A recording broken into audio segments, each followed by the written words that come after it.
Here's the reason your business isn't growing is you're too comfortable and you don't want it badly enough. You don't want it badly enough. Welcome to the Healthpreneur Show with Yuri Elkheim. If you are a health professional looking to build and scale your business online, you've come to the right place. Each episode, you'll learn the practical and proven tips of how to scale your health business online and hear incredible conversations from world-class thought leaders. Let's get started. So if you're a health practitioner, health professional, you've got a coaching business or even a physical practice, and it's not growing, there could be many issues, okay? But I want to give you the number one reason, at least in my experience, why the business has stalled. And I'm going to share a quick story with you that will give you some insights into why this is so powerful. So as I mentioned before, I've continually invested in coaching and masterminds since 2010. Every year, I think I've invested more than $750,000 now in my coaching and development because I just realized it's so important. Because for the first 3 years of my business, I'm like, no, I'll do everything myself. And that didn't work out too well. Anyways, so the mastermind I'm a part of, we had our meeting this past weekend. And we had these breakouts with smaller groups. And so we're talking about, like, we share our numbers, like, where we are, where we want to be. And we have some very real conversations with, other friends and colleagues who are in the group.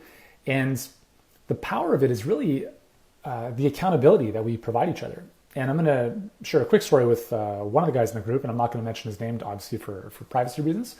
But he was mentioning that he's had a great year. Yeah, he does very, very well. And he was talking about how the year has been awesome. And then he mentioned something about the fact that his revenue now is basically the same as it was 7 months ago. And now I was like, hold on, whoa. And then we started to really challenge him on that. And then he continued to say that he had a lot of money. I'm not going to mention how much, but a lot of cash sitting in the bank. And that's where the discussion started. It wasn't about the tactics. It wasn't about the strategies. The reality was, we're like, dude, here's the reason your business isn't growing is you're too comfortable and you don't want it badly enough. You don't want it badly enough. I posted this on Instagram last night and on my personal profile on Facebook. If you guys want to check it out, just go to my profile afterwards. Is the number one reason why your business is not growing is because it's not an absolute must for you to have the business grow. That's the secret sauce. There's like the tactics and strategies, all that stuff is learned. That's fine. That's easy, right? But the idea is if you're not, and this is the truth for anything in life. So in my life, my goal is to play professional soccer. And I was very, very fortunate to do that for 3 years. And then I retired at 24.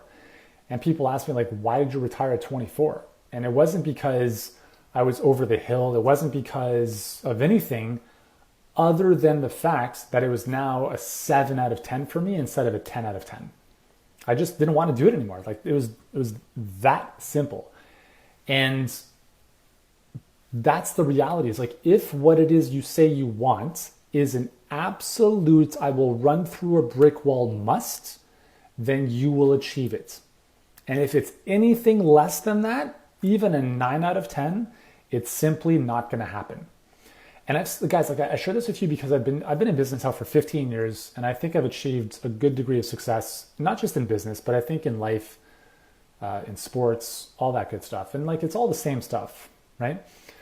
I was very fortunate when I was 17, I was invited to go play soccer in Brazil with Sao Paulo FC, which is one of the top clubs in Brazil and in the world. And I was invited down there to train with their under 19 team, which was an amazing experience. And I got to play with some incredible players that eventually went pro and went to really high levels. And I remember just some of the nicest people like on the planet. It was just what an amazing experience. And I remember one of the guys, we were talking on the bus one day as we were going through one of the training fields. And we're talking about the situation in Brazil and like soccer and why, there's so many amazing players that come out of Brazil. And he said, listen, I can't speak for everyone, but at least for a lot of us, it's football, like soccer, or the favelas. It's I play pro or I live in the slums for the rest of my life. And I don't know if it really hit me at the time, but it certainly hit me like in the last number of years, is we live in a very comfortable world. And I mean, if you live in North America, you are wealthier than 97% of the population. Think about that. It doesn't matter what your income is. You're 97%, like in the 97th percentile wealth-wise. Doesn't matter if you're making 50K a year, 100K a year, what, like most people, billions of people are nowhere even near that. And that's the problem. And that is the challenge of living in North America and the Western world. And I'm not complaining about this. I'm saying this is the reality, is that it's like, I don't like killing animals. Okay, so I don't like cooking lobster, all that kind of stuff. But there's a story of, I think it's like, how do you boil a frog? You don't throw the frog in boiling water, right? You put it into lukewarm water, and then you continually increase the temperature, because in that way, the frog just gets accustomed to it until it sadly boils down. And that's the analogy I want you to think of. Like in our lives, we get comfortable very easily, right? So if you have a roof over your head, if you've got a car, if you have a decent living, earning, all that kind of stuff, and things are okay, that's okay for most people. But like I'm telling you, mediocrity, and I know Grant Cardone talks about this in a big way, like mediocrity, and I believe this true, like as well, like mediocrity in the sense of like things are okay is I think a worse pandemic than COVID, to be very honest with you guys, because it's a mindset. It's a mindset of life is a 7 out of 10. It's not that bad. Like I really want it to be better, but I don't know if I really, really, really want it that badly to get uncomfortable enough to do it. And that's, guys, like the sad reality is like, that's what it takes. Is there is so much shit that's going to be thrown your way in business and in life, in personal relationships and all this kind of stuff. And it's a lot easier to not deal with that stuff, right? But the thing is, challenges lead to change. And if we're avoiding challenges, then we can't change. So if we're looking for the path of least resistance, very often that's going to lead to a life of mediocrity. And when I say mediocrity, I'm saying living a life that you know is a 7 out of 10 instead of a 10 out of 10. So that by the end of this whole thing called life, you are on your deathbed and you're saying to yourself, well, there's one of two things. My life was amazing. I'm super grateful for everything that I did. Yeah, I made some mistakes along the way, but I have no regrets. I was there with, my loved ones. I did things that were meaningful in life. And I think that's a nice way to leave this planet. What I personally would never want to say to myself in that situation is, man, I wish I gave a little bit more. I wish I left it all out on the field. That is the worst feeling. Like the pain of regret, guys, is infinitely more painful than the pain of discipline.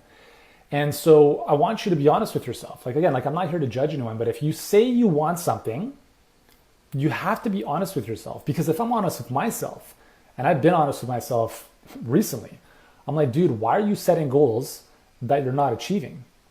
And it really comes down to the fact that I'm not a 10 out of 10 on them.